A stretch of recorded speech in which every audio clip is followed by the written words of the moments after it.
So in a moment or two, I will introduce our speakers, and our speakers will have a chance to introduce themselves. But today's webinar is all about those of you that are thinking of starting your own law firm, and what lessons we can take, or you can take from people to so I'm just looking at the message here. Hopefully we've got Rachael on board. So hopefully we can get some lessons from 3 individuals who started their own law firm in the last couple of years, and how they have survived their first year, and what guidance they can give for you. So if I can just move on to my next slide.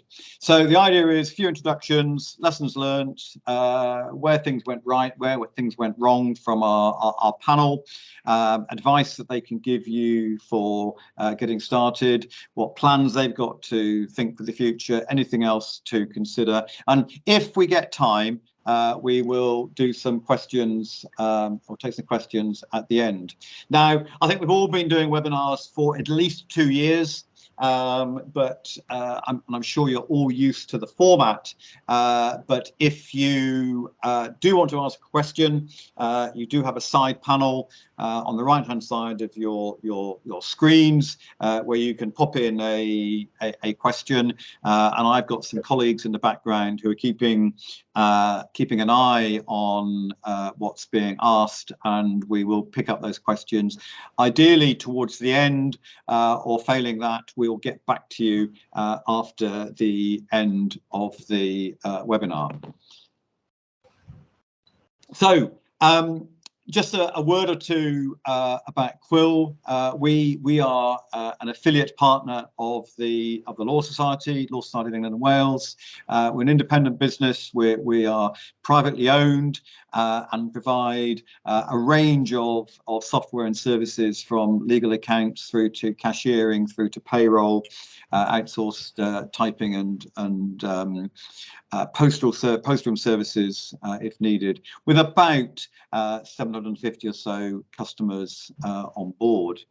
And I'm not going to focus too much on Quill through the rest of the presentation, because we've got our panel of 4 individuals, or 3 individuals plus me, three women plus me, who've all set up in business in the last couple of years. For those of you who don't know me, I'm Julian Bryan. I'm the Managing Director of Quill, and have been with Quill in this capacity for the last 10 years. So Amy, Eve and Rachael, it would be wrong of me to try and spell out your own CVs, but perhaps a word of introduction from each of you, and we'll just work alphabetically across the list. So Amy, a quick intro about yourself and what got you to Trafalgar. Yes, certainly. I'm Amy Roberts. I'm a private client solicitor based just north of Liverpool. And so my work base is, as you'd expect a private client solicitor to be, wills, trusts, estate administration, lasting powers of attorney. But my main focus is on the more complex trust structures and company arrangements that come with wealthier individuals and families, with the internationally mobile, with business owners who are looking to pass down their assets to younger generations. I started Trafalgar Fiduciary Services in 2018, and for a number of years it was just me, myself and I, but more recently I have taken on some admin support, so that I'm a very, very small law firm with just 2 members of staff. My work base comes from mostly word of mouth referrals, but also from a small handful of professional client contact. Brilliant.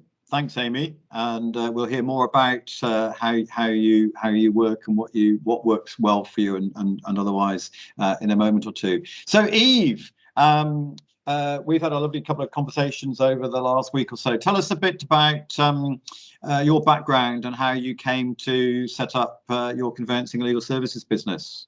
Sure, thank you. So I'm Eve Lake. I'm the Director of Eve Lake Conveyancing and Legal Services. We're based over in the Peak District, and we've been trading since 2019. Again, I started as just me, myself and I. We're now a team of 8. That's grown quite rapidly in the last 12 months since the end of lockdown. Stamp duty holiday did help, obviously. And my background before that was with 2 regional, quite big law firms, and we just kind of saw an opportunity for a personal service locally to be offered. Brilliant. Thanks, Eve, and we'll hear more about your move from your those bigger corporates to your own personal service, and it's a lovely story. And Rachel, did you manage to get back onto the call? Okay, yeah, Rachel? Yeah. So I'm a practicing conveyancing solicitor. I was previously at 2 other law firms prior to deciding to set up, and very similar to Eve, really, in that there was definitely a gap in the market for something to be a little bit different. So we set Gent Law up in March 2020, which is, a kind of popular month for reasons other than us setting a law firm up.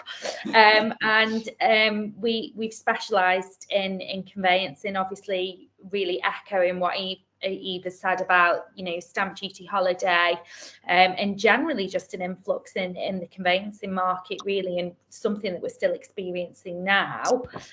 We've now grown to a team of 10, so our very big office that started with 2 suddenly feels a lot smaller, and we're still expanding at the moment. We've got 3 new starters, hopefully all started in the next month or so everything's on the up at the moment. That's brilliant news. That's fantastic, Rachel. Thanks for that. So I guess while we've got you, Rachel, on the spotlight, let me move on to my next slide, which is, what made you start? What was it that got you the itch to, or the incentive to start? And in that month that we'll never forget, rather, of March 2020. I think there was, it was twofold, really. I think that I had done all of my training and on all of my years at a much bigger firm, and had that kind of security blanket of this, this huge corporate entity that was around me. And I kind of reached the end of the line there and moved to a smaller firm where I headed up the conveyancing department and basically had to grow all of the business from day dot. And I think in doing that and looking at everything that I was sort of having to do, I sort of reached the point where it was, why not just go and do this for yourself? But, there was no limitation in terms of, you have to use this search provider, or you have to use this case management system. So it was a real opportunity to take all of the things that, I thought would work really well and, just kind of do it for myself. And Brilliant. The March 2020 thing was purely that setting up a law firm with the SRA. It was a year in the making to make sure we got everything absolutely spot on. So at that point, it was very much do or die. Wow. Yeah. Okay. Well, we'll come on to the good old SRA and CLC approval in a moment or two. So let's put Amy in between the sandwich of two conveyancers. And what made you start up on your own, Amy? There were a number of factors. I think echoing what Rachel said, that when you work for a big corporate, things have to be done in a certain way. And my previous employers were big corporate law firms.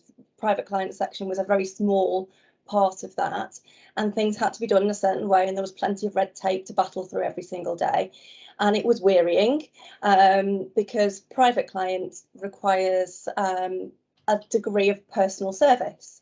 It's a softer approach. It's not as black and white as perhaps a corporate transaction is.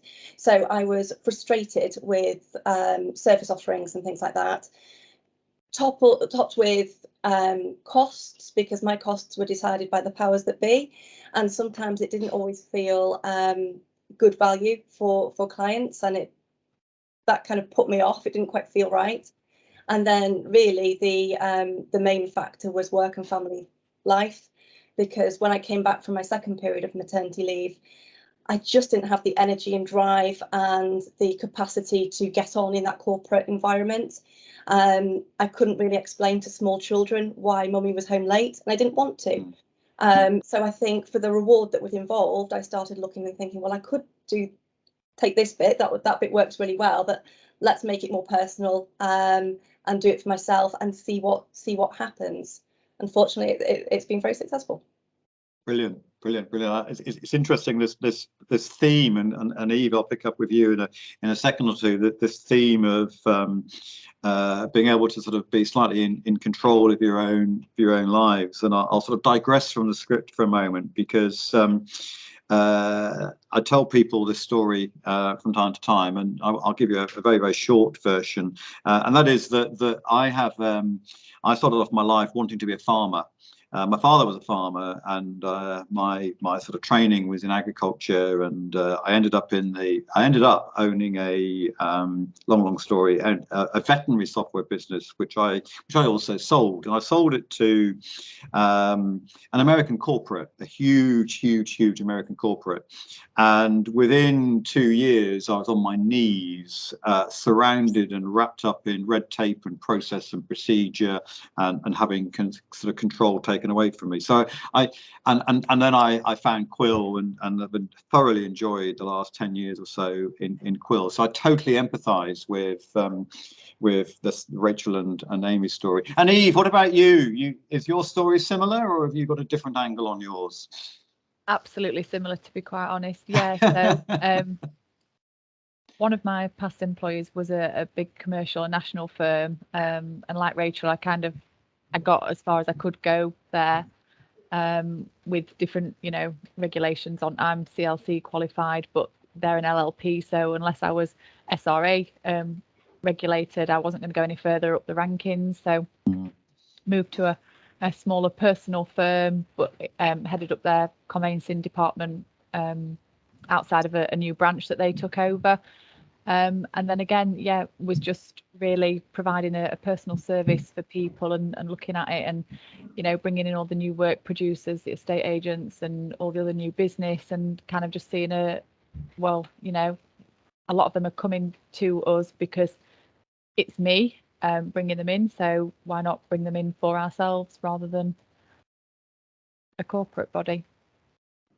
And Excellent. again, having that personal service that we wanted to do, and a lot of red tape stops you doing that, because the business itself is taking on that many volume transactions that your private clients are getting lost in that, and the fees are getting more and more for them. Absolutely great. That's very, very helpful, Eve. And I think there's a common theme here, that if you've got the enthusiasm, the energy, and the drive, that you can make this work in whatever business. And obviously we're talking about law firms today, but it can operate in any other business. I do just to say to somebody who has popped in a question about practice management software and systems and so on and so forth, we will come on to choosing your applications in a while. So the individual who's asked that question, we'll pick that up in a little bit further. So Eve, while I still got you, now you said, and you helped give me a prompt there in terms of your CLC regulated. Tell me about that process of getting approval. What did you I forget now whether you used a consultant from the beginning, or you got one in partway through. Tell me your story of getting approval from the CLC. It was a long one. Right. That's an important point to remember, that a long one. Okay. Yes. We made the decision in May 2018, and our license came through June 2019, and that whole time was consumed by the actual process of applying for and being granted the CLC license.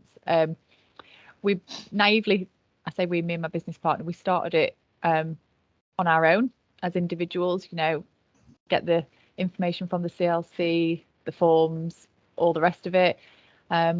Going on to that question that somebody's just asked, researching into the case management systems and this, that, and the other. And, what we thought was putting a fairly good application together before them.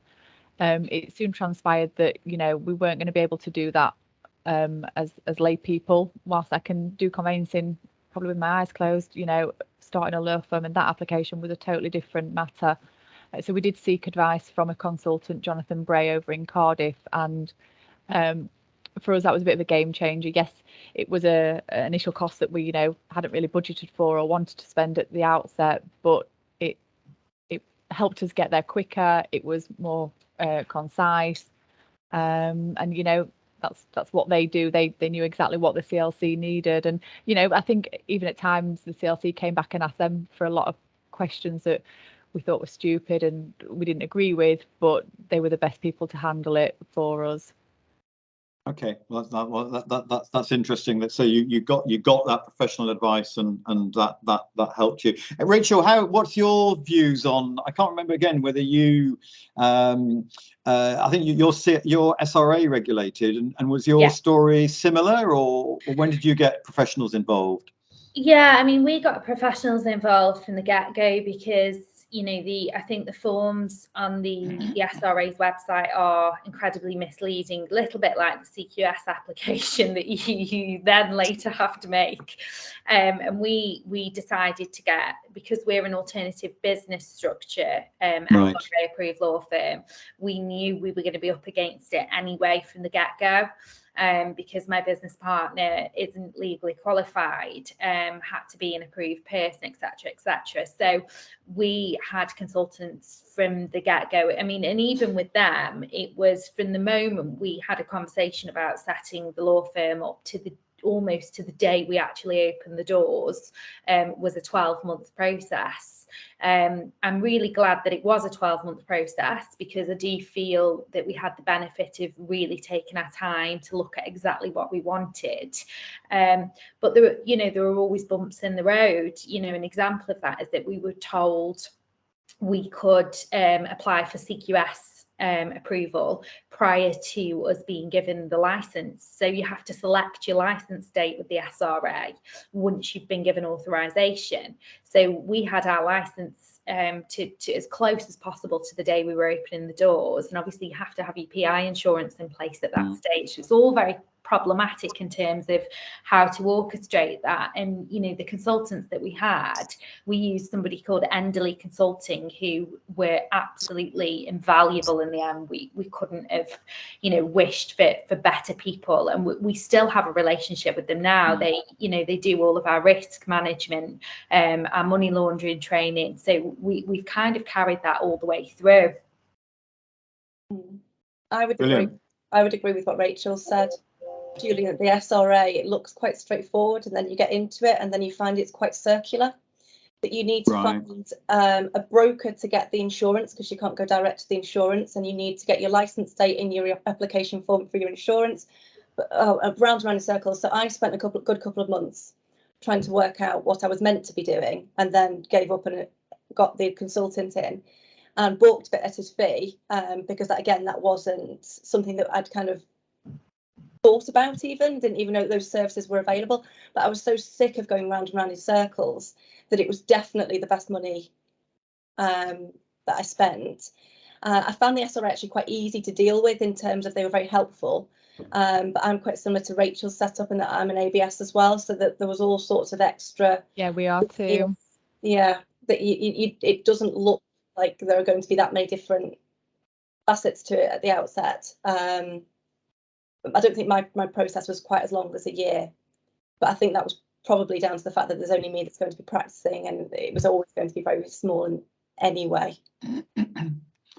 We've had a question, and I don't know whether this is a question that people would rather take offline, or whether you want to answer it now. Is anyone prepared to share what it cost them in consultancy fees?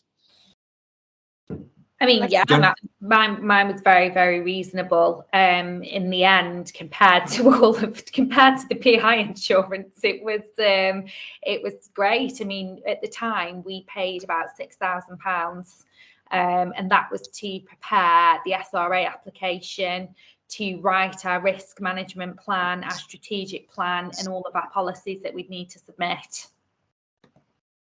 Okay, good. Well, there's a benchmark there. What we'll do for the lady who has asked that particular question, we will be sharing the email addresses of Amy, Eve, and Rachel later, and you've all used different consultants in your process, and I'm sure if you want to pick up with them individually, then I'm sure they will share their consultant and indication of fees.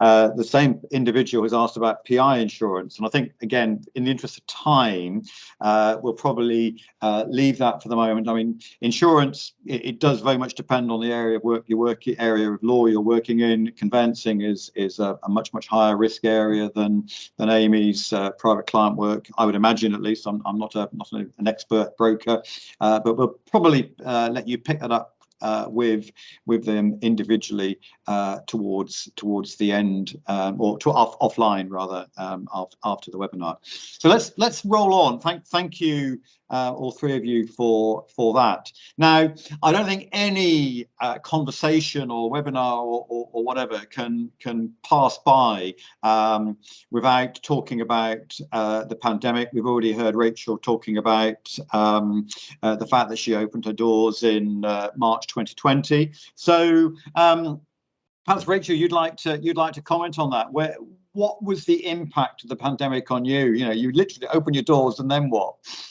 I mean, immediately there was sort of the immediate reaction was, what do we do now? This is great. We had about 2 weeks of taking client instructions. So at this point, we had about 40 clients on the books, and that was it. Wow.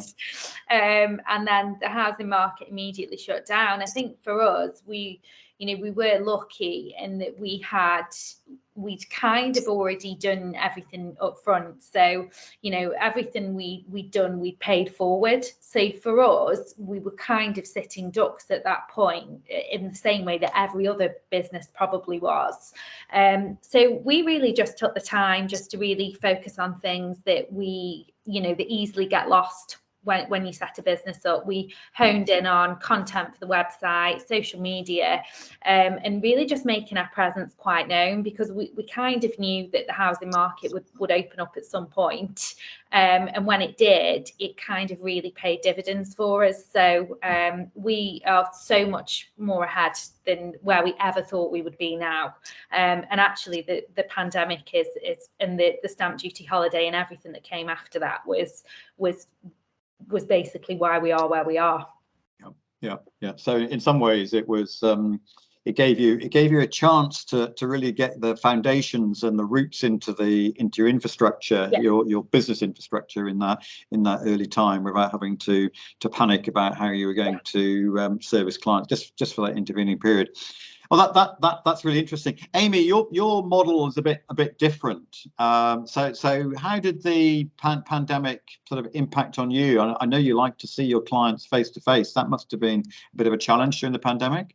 It was. I mean, that COVID year, if you like, I was lucky enough that my turnover doubled. Part of that is traction that the business had been going for a couple of years, so everything was kind of falling into place. Part of it was because the area of law that I am in, it sounds really morbid, but everybody was petrified that they were going to die. So I had will instructions coming out of my ears, which was great. I had all this influx of work, but then I had 3 furloughed children to manage and homeschool and keep alive.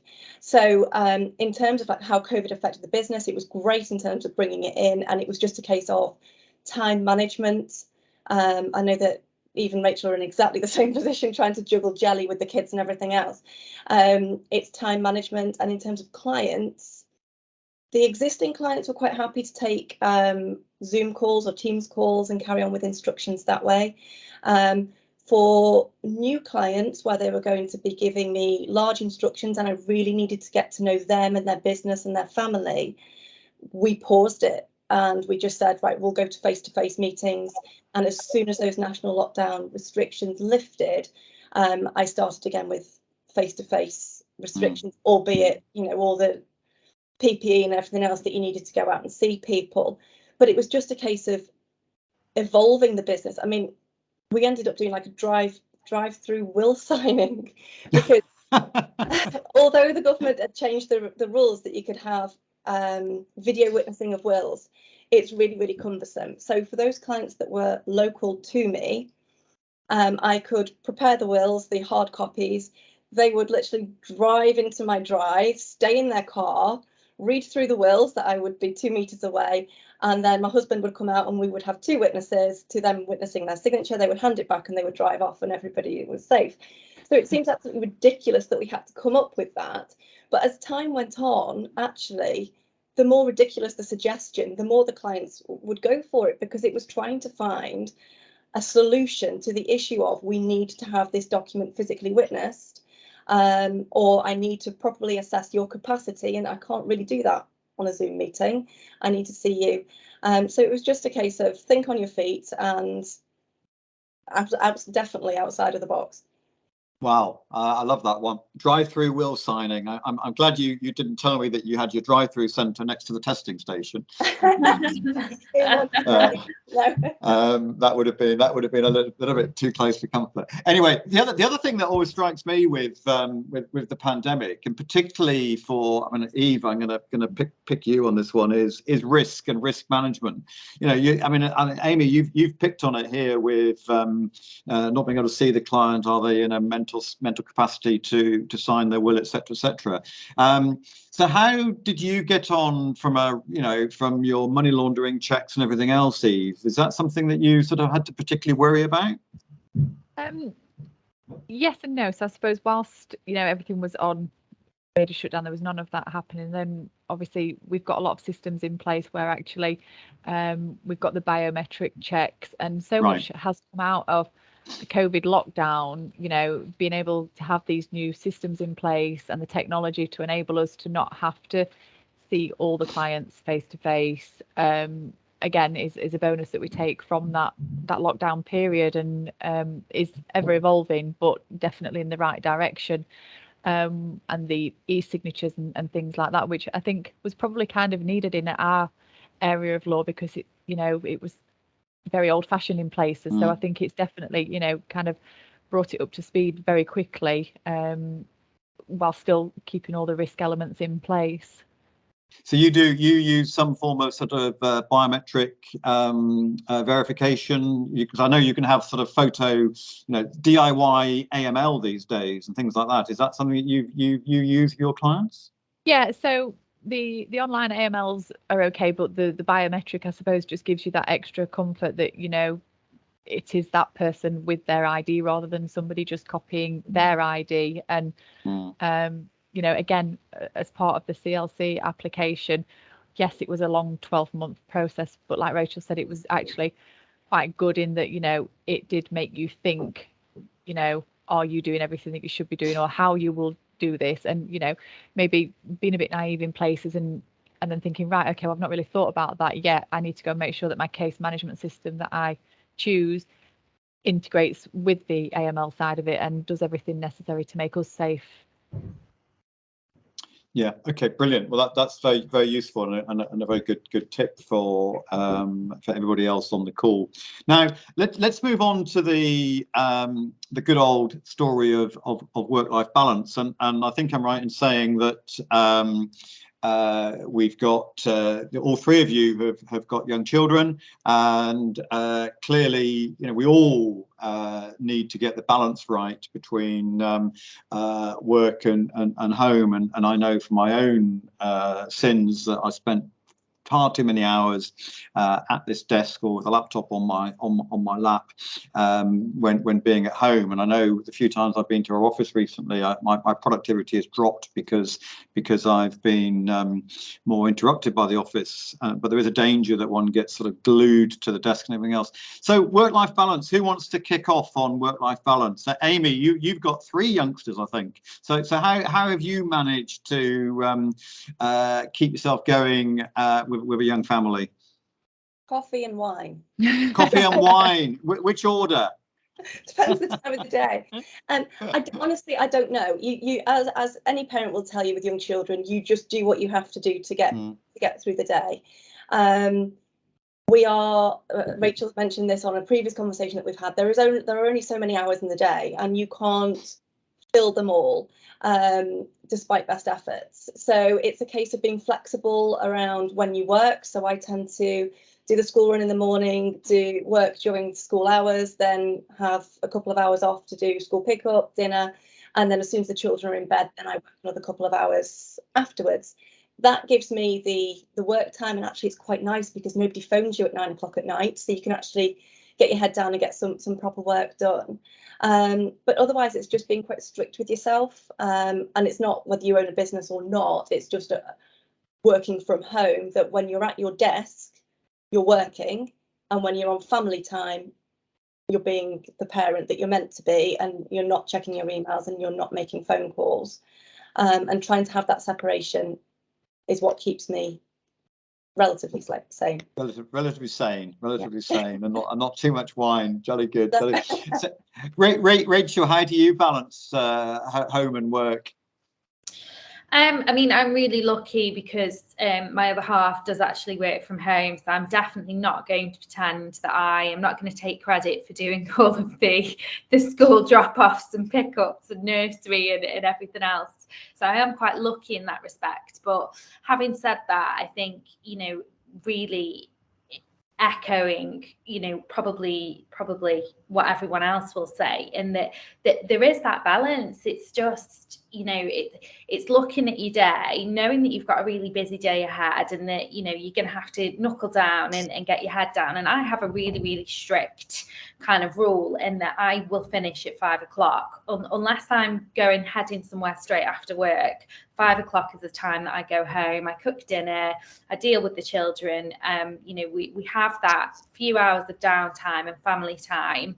And then if I'm really busy and there's things to be done, which I think, you know, the important thing to highlight is that there will always be things to be done when you're running a law firm. You know, I've sort of sat up many an evening and thought, oh my gosh, I've not processed payroll, or, you know, there'll be always something that you, especially when you're finding your feet with it in the first, you know, year or so. I think that, you know, I will just do it sort of when the children are in bed, when everything is sort of done and dusted at the end of the day.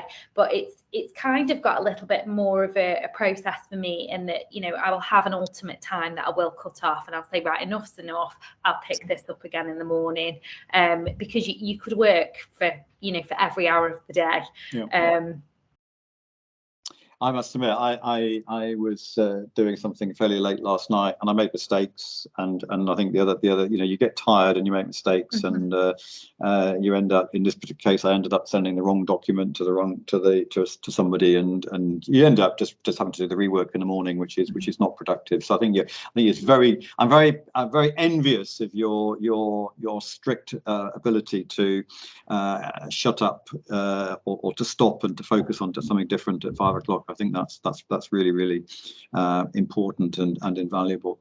I'm slightly conscious of time and slightly conscious of questions coming in. It is good to have all of the questions coming in. We will cover what we can. I've just gone the wrong way. So, back office systems, and this is something that somebody has asked already. So who wants to kick off with how you got about choosing your technology to make your law firm works? Amy, do you want to have a go to start with? I can do. I started off obviously on my own, so I did a Google search, IT consultants in my local area. And the way that I work, I'm quite, I trust my instincts. That's what I found over this whole couple of year process, that go with my instincts. So I found a local chap who had set up systems and managed systems for local law firms that had a couple of offices. So I went and spoke with him, and I instantly felt that I could trust him and that he understood what was required of my law firm. So I went with him. I mean, that's all that you can do. Trust that you are you like the person, that person's knowledgeable, and that they're going to work well with you. And similarly, when it came to finding Quill, I did a Google search. I tried to stay as local as I can. Not that it really matters, but that's the way that I like to operate. And then I spoke with the sales lady, and you know, we hit it off, and I liked the product, and everything seemed quite seamless. So that was why I just go with my gut. Check it out. It's all you know, checked and balanced, but go with my gut is the way that I do it. Interesting. Of course, these days with cloud systems, it's amazing how far and wide your customers can be logging onto your software. And the beauty of a cloud system is, and dare I compromise my statement on work-life balance, but you can, of course, log into your systems pretty much anywhere in the world. Quill has a client in the Falkland Islands. I think we have a 50% market share of the Falklands. I think there's 2 law firms in the Falklands, one of whom uses our technology. And also in the context of the whole Ukrainian crisis, we've been doing some geo location checking on where people are logging in from, and we have had a client who has been working out of Kyiv through February. So the beauty of cloud systems like Quill is you can take it anytime, any place, anywhere, and so on. So what about Rachel or Eve? What would you add in terms of your process for sourcing technology and outsourcing your services? Who wants to go first? Eve, do you want to tell us a bit about how you got about your infrastructure?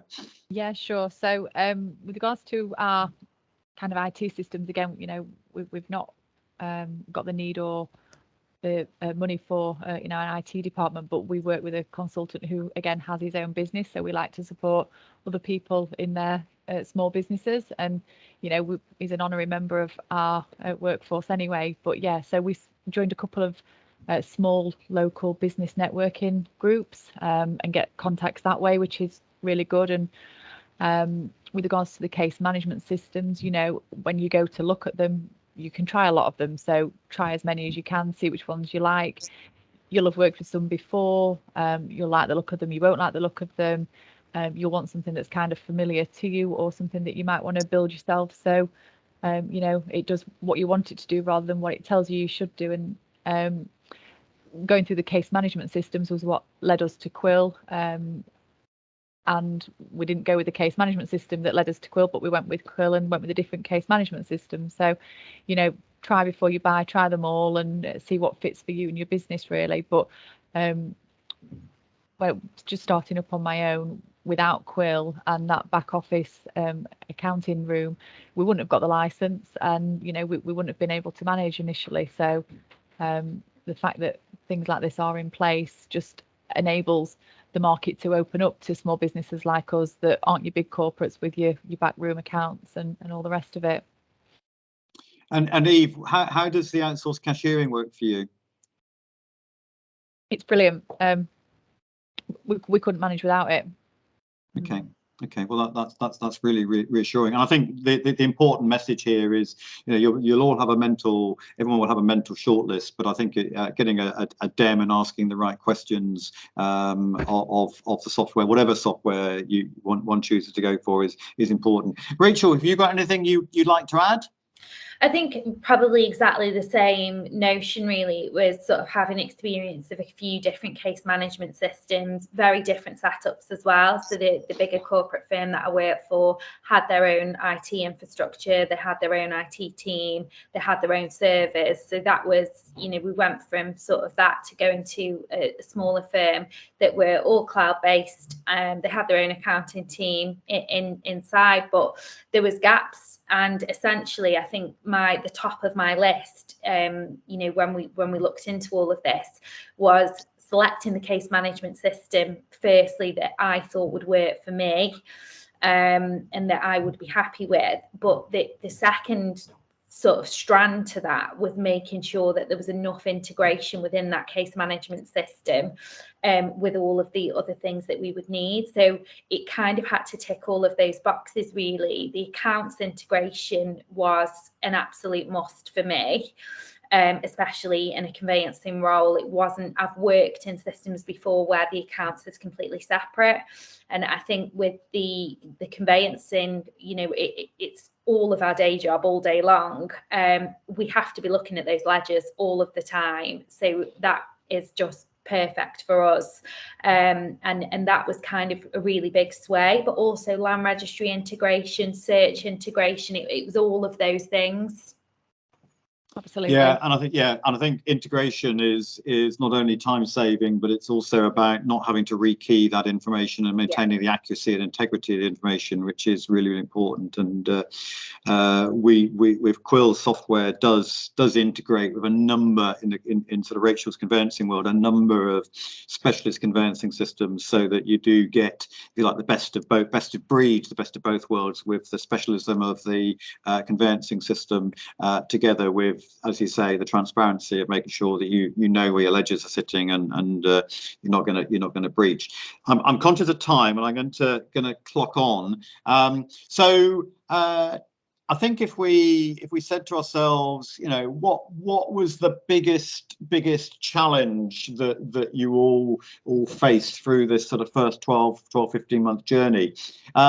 Amy, I know that you had various challenges. What would you say was the biggest challenge, and what advice would you give to somebody if they're sitting on this call now thinking about starting the journey that you started back in 2018?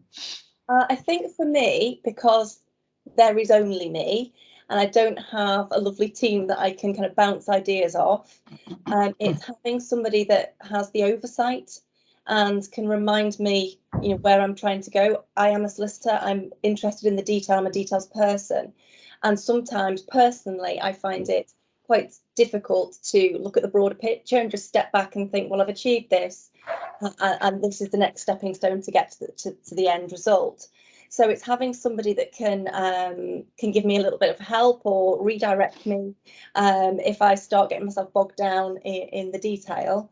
And then secondly, it was having the correct IT support, that I needed something that would have the capacity to expand if I expanded, the business expanded, but without a huge cost up front, because you just don't know where your business is going to go and how many staff you're going to have perhaps now or in 2-3 years time. So whatever systems you've got have got to be able to grow with you. So it's just kind of knowing what your business plan is, reviewing it regularly, and keeping an eye on it at all times, really. And I think your sort of mentor in terms of being able to look objectively at your business is in your case your husband. He is, yes. He's a lot more business minded than I am. I'm a typical lawyer. He's better at kind of marketing, business development, that kind of. He can see those opportunities where I just want to draft the document or take the instructions. So it's good to have somebody to keep reminding me that I need to go out and sell. He can do that 24 hours a day. Yes, that's great. That's great. Rachel, I seem to remember you had a particular problem along the way. Do you want to sort of share what you would do differently? I mean, I think it's never assume that necessarily because some companies might be bigger or faster or quicker that they will just do what you want them to do. So we had an issue with banking, and I think this really comes down to you have got to think of yourself as not just a lawyer anymore. So if you're employing people, you are now a manager and you're a HR person, and on top of that, you're also payroll, and you've these various other things that you are not a specialist in. So we set up our banking. I'm not going to name the bank, but we set up our banking, shall we say, and filled in all the forms, presumed that this was all good to go. We received no training in relation to a commercial banking platform, something of which I've never used. I've only ever used personal banking platforms. And basically, we discovered very early into the process that we actually couldn't process a chap's payment for more than like £250,000, which in the property market is a little bit of a problem. And I think it's just from that experience, it seemed like a really huge issue at the time, and it all ended up getting resolved, and we were absolutely fine. But it's really making sure that you don't just sort of have that presumption that because you've set something up and you've signed the papers and you've done this, that it'll all be absolutely fine. And I think become more demanding as well, I think is another thing. You know, you are still a client of all of these people, and ultimately it will massively impact your business if you don't get it right. So for me, it's become a more demanding person so that ultimately your business is better as a result. I think that's very valid. I think someone actually asked a question about this transition from, and you've hit the nail on the head here, Rachel. You're transitioning from potentially being a fee earner or a department head in a business and not having to worry about some of these other functions, and then suddenly you're a general manager. And you've got to jump, as you say, from payroll to banking to IT to HR to everything else, and that is quite a challenge. And I'm sure the person who's asked the question, we probably haven't got more time to go into it more now, but we'd love to pick up with all of you on that. Eve, what would you do? What was your biggest challenge, and what would you do differently? I don't know if we do anything differently. That's not saying that we did everything perfectly, but I don't think we do anything differently. I think we are learning constantly, and adapting constantly to different things in the market, in the world.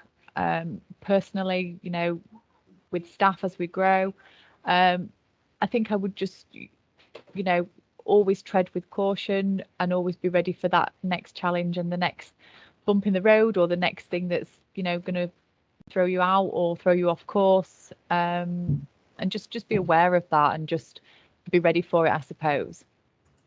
I think it's being agile, isn't it? It's making sure that you have the and again, that's the great fortune of relatively small businesses, is that you do have that ability to be agile. If one marketing campaign doesn't quite work, you can switch to another one. If one process doesn't work, you can switch to another one. I think that's an important piece of general advice.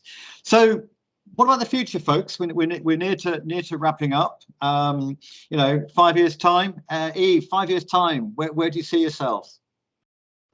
Hopefully, you know, bigger and better than we are now. If the last 12 to 18 months is anything to go off, we want to continue that growth, but while still providing the service for the clients at the end of the day, because that's what we don't want to lose, because that's why we started this in the first place. So, making sure you have that personal contact, but a bigger and larger firm. Yeah, what about you, Amy? With us, that means sorry, Eve. I missed you. Cut you off there. Sorry. Maybe just adding on, additions to our business, like the wills and probate. That's probably where we will go next. It's a natural add-on, isn't it, from a conveyancing firm? The aftermarket, the after completion marketing, in terms of you've got a great captive audience there. So I think that's very, very, very, very sensible. So well, good luck, very much good luck with that. Amy, where are you going to be in 5 years' time? I have no plans to take over the world. I'm not going to become some huge corporate firm. But the kind of main drive, the main business idea is to work more closely with other professionals to become some sort of family office, so that there is a one-stop shop, if you like, for the larger families, so that they can have their legals, their accounting, their financials all in one place. Whether that works, looking at the insurances, it's going to be an absolute nightmare to try and get it all tied together. So I think it's probably going to have to be just a working relationship. And strengthening those relationships with my professional contacts, which is already very, very good, but trying to keep the clients between the 4 or 5 different professionals. So I'm looking at that as my 5-year plan. Okay. And Rachel? I think, obviously for this year, at least for us, it's going to be hopefully a settled period. It's been rapid expansion, which has been absolutely fantastic, but it's really nice to really kind of hone in on our processes and everything that we're doing, and really just making sure that we everything that we set out to do, look back at our business plan, everything that we kind of had a tick box as to what we wanted to achieve, make sure we've achieved that. you know, we've really looked into investing in our staff, looking at training opportunities, and we've taken on a trainee licensed conveyancer, so that's something I'm really kind of passionate about as well, making sure that we bring on members of the team. Expansion as well. It would be nice to outgrow this office and open another office, but really echoing everything that Eve said, you know, not sort of going too big so that you lose that kind of everything that you set out to have wanted to have done from the first place. Okay, right. I think I'm just going to literally almost in a closed question. I'll just ask you all in a moment. Would you do it again? Then I think what we'll try and do, the level of questioning and level of engagement from people on the call today has been quite significant. So what I might do is we'll get the technology people behind the scenes here to allow our panel, or not our panel, our audience to turn the microphones on and fire a few more questions. If any of our panel members have got to go because of other work commitments or meetings at 2, then that's absolutely fine, obviously, but we do have a really engaged group of people here. Someone's even suggested we have a WhatsApp group set up. So let me just ask you, so in a one-word answer, Rachel, is it worth it, and would you do it again? Yes. Amy? Yeah. Eve? Absolutely. Wherever there goes, three out of 3. So Neil, I think you're on the call in the background. Can you? So I'll just sort of hold it on this slide. If anybody is feeling brave, if anyone's feeling brave and wants to ask a question rather than using the chat, wants to ask a question using their microphone, please fire away, and we'll see whether we can get the panel just to answer any more bits. Or have I got to the point where by putting everybody on the spot, nobody actually wants to ask a question now? Oh, no. All gone hi. silent. Hi, this is Kerry. I was just wondering if you could give us some marketing tips, please. Marketing tips, right? Who wants to take marketing tips? Eve, do you want to take some marketing tips? Yeah, sure. We focus very closely on the immediate market that we're in: the LinkedIn, Facebook, Instagram, locally. Really spreading word of mouth locally, really, and you know, in turn, one person speaks to another person, and without costing too much. Yep. Did somebody say? I can't remember when we had a chat the other day. Is it Rachel? Do you have a sign on a local roundabout? We do. Aha. That was just per chance. It was you know, we came to view the office, and as we were driving off the business park that we were on, the roundabout was, and it was, we were like, that's it, it's meant to be. I'm the last person you want to ask about marketing, because I don't do any. Neil before, when she was trying to get like LinkedIn and websites and things like that, my website has been under construction for at least 2.5 years, and I've just not got round to it yet. I am very fortunate that I get most of my work through word of mouth and contact referrers, and because I'm working at nearly full capacity, I don't feel like I need to do marketing. I'm on LinkedIn, but that's about it. But part of that is because the clients that I act for require discretion, and they don't want necessarily everybody to know that they've taking advice or have that amount of money, particularly if they're local to me. So it's all very quiet. So yeah, wrong person for the marketing question. Sorry. Well, it's fantastic that you haven't needed to, and you said a short while ago your business doubled in size during lockdown. So I think you're doing some fantastic marketing, Amy, through quality of service and Thank quality you. of delivery. Reputation is part of marketing. And clearly you have a reputation in your private client community, and that's your marketing, and that's really, really important. I think someone was asking about the app just now that Rachel's using. It's called Canva. We have a number of questions about PI. I always think PI is a not so much a personal topic, but a topic that is very bespoke to the individual firm. So I think we'll pick up on PI questions at the end, sort of directly with the panelists offline, so to speak. Hi, can I ask a question? Fire away, please, Sonia. Is that Sonia? It's for either Rachel or Eve or Amy, actually. When did you decide to make the jump from leaving your, shall we say, the employer you were with, to then like making the application? Or were you still with your current employer when you made the application? Like, how did it kind of work? What was the transition period, basically? So Amy, you want to go first? Or Rachel? Rachel, you carry on, Rachel. So yeah, it was with it being sort of 12 months in the making, I guess. I had the conversation with my now business partner when I was at a law firm, and we continued really just to progress that application kind of one step at a time, until we got to crunch time, really, and it was, ta-da, here's the license. Please pick what date you would like this to begin from.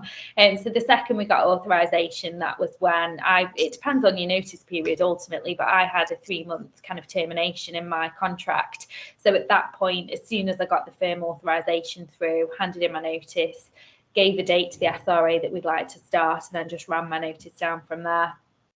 So lots of secret meetings and night hours doing the application, and meeting with consultants, and then and a day job carrying on as normal, as if nothing was going to change. And I guess Amy, I think you were nodding with that. Was that how it worked for you as well? Yeah, I took a little bit more of a risk. I submitted my application and then handed my notice in because I had a 6-month period.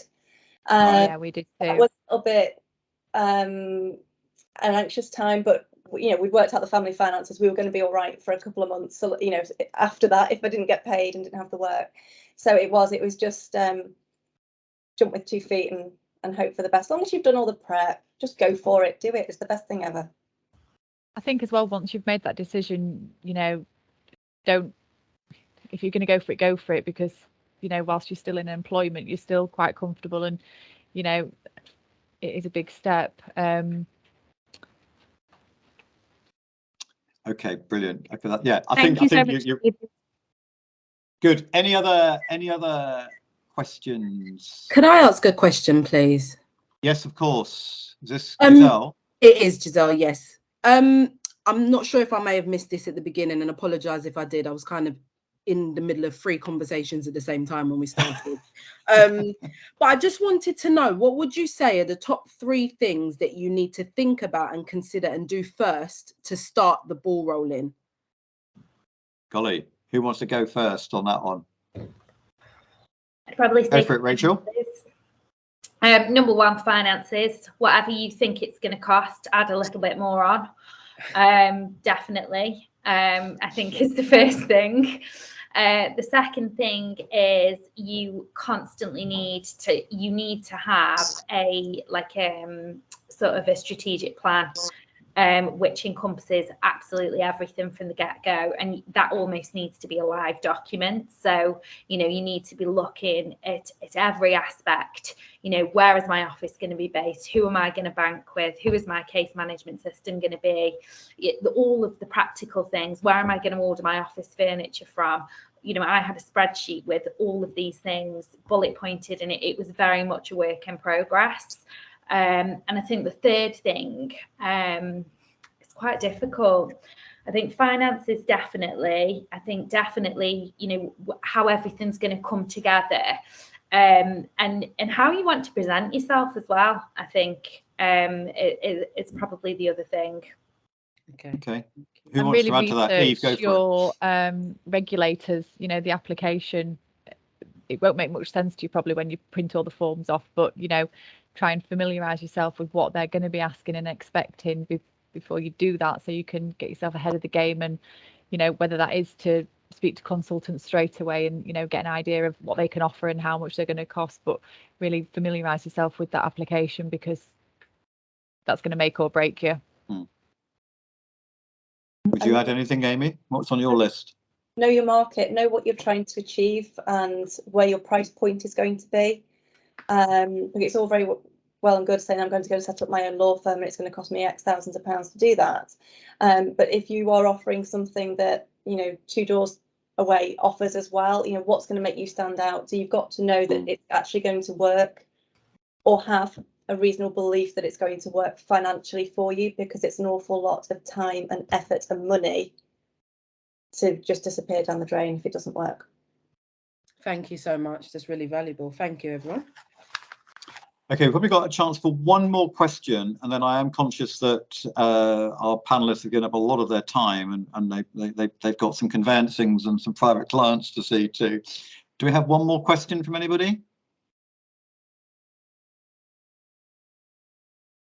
Okay, well, listen, I had a technical thing. I'm not quite sure why I lost the connection with the webinar just a short while ago, and I'm not going to risk things by sharing my my screen again. But obviously, we've got 3 clearly very successful entrepreneurs in Amy, Rachel, and Eve. They've all used or use rather Quill's either software and or cashiering services. So clearly they've come to the right place, if I'm allowed to say that, and get away with it. We do have on our books quite a number of law firms that have sort of started up, much as Amy, Rachel, and Eve have done, and we often get involved with a law firm as it's getting started up, getting its software initially with one user. I know one particular client who's with us, who started off life as himself and his own license back in 2009, 2010. He now has 136 licenses to use our software. And he still uses our cashiering services because it works for his particular model. So if you are thinking of starting up a law firm, then we try and run webinars and give information like this, but we also do have some accounting software which will keep you on the straight and narrow, the scope to either use our own case management or integrate with specialist third-party case management, and of course cashiering and payroll services, which will become more and more important the more that your firm grows. So we will share with everybody that's come to the webinar the contact details of Rachel, Eve, and Amy. So if you want to pick up with them individually and want to talk about PI or their own particular personal experiences, I'm sure they'll be only too happy to chat with you online, on email, etc. I wish you all the greatest of luck with your own plans to set up law firms. It has also been suggested that we create a little WhatsApp group. We'll just make, if anybody wants to join the WhatsApp group, we'll give the contact details of that in the follow-up communication. So if anybody wants it, then you can join it. And you know, we've got a little community here of 20 or 30 people who are all thinking about setting up a law firm. You can all share advice and guidance along the way.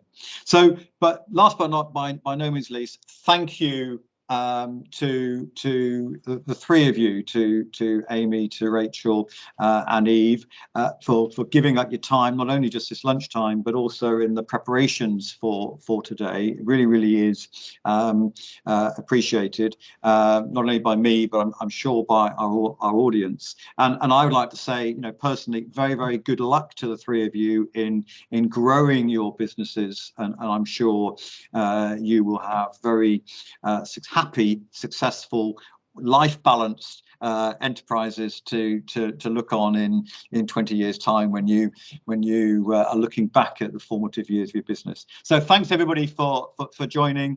I'm going to say cheerio and catch up with everybody on email and WhatsApp and everything else in the future. Thanks for coming, and thanks for sharing your ideas. Thanks. Bye, folks. Bye. Bye.